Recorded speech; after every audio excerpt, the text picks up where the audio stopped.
Harold and the Purple Crayon by Crockett Johnson.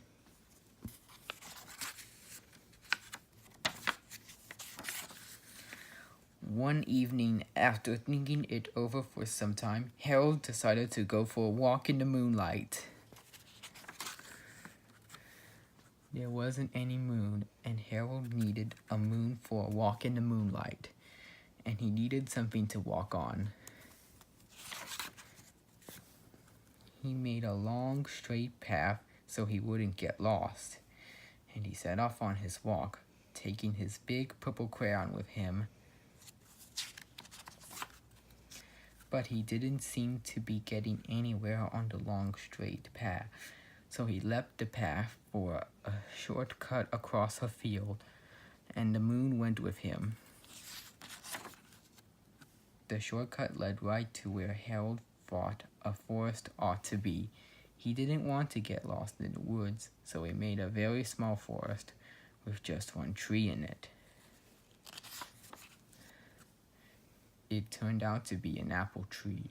The apples would be very tasty, Harold thought, when they got red. So he put a frightening dragon under the tree to guard the apples.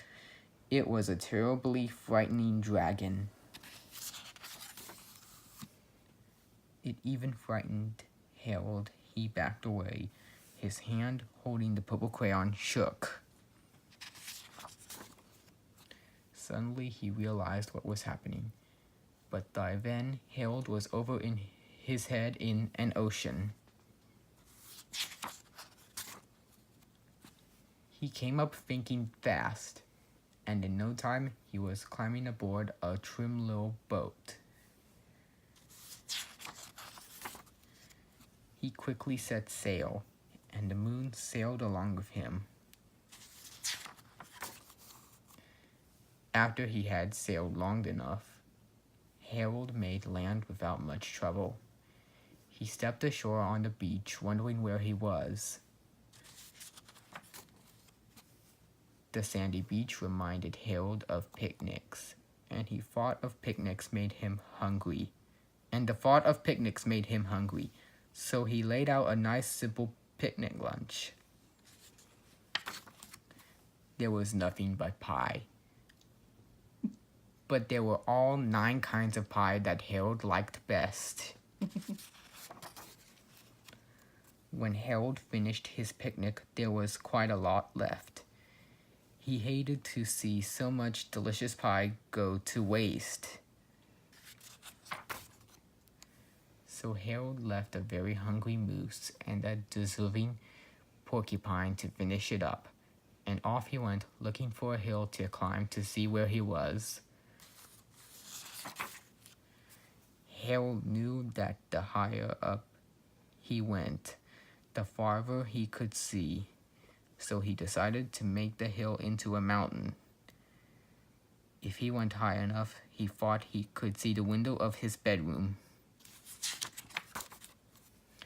He was tired and he left, and he felt he ought to be getting to bed. He hoped he could see his bedroom window from the top of the mountain. But as he looked down over the other side, he slipped. And there wasn't any other side of the mountain. He was falling in thin air. But luckily, he kept his wits and his purple crayon. He made a balloon and grabbed onto it. And he made a basket under the balloon big enough to stand in. He had a fine view from the balloon, but he couldn't see his window. He couldn't even see a house. So he made a house with windows, and he landed the balloon on the grass in the front yard.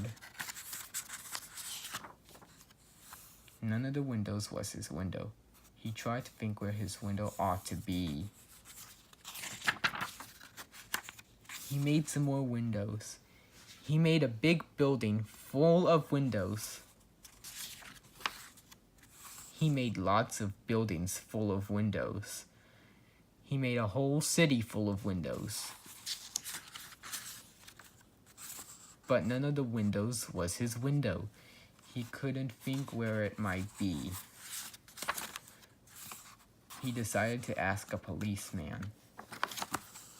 The policeman pointed the way Harold was going anyway, but Harold thanked him. He walked along with the moon, wishing he was in his room and in bed. Then suddenly Harold remembered. He remembered where his bedroom window was when there was a moon. It was always right around the moon. And then Harold made his bed. He got in it and he drew up the covers. The purple crayon dropped on the floor and Harold dropped off to sleep. The end.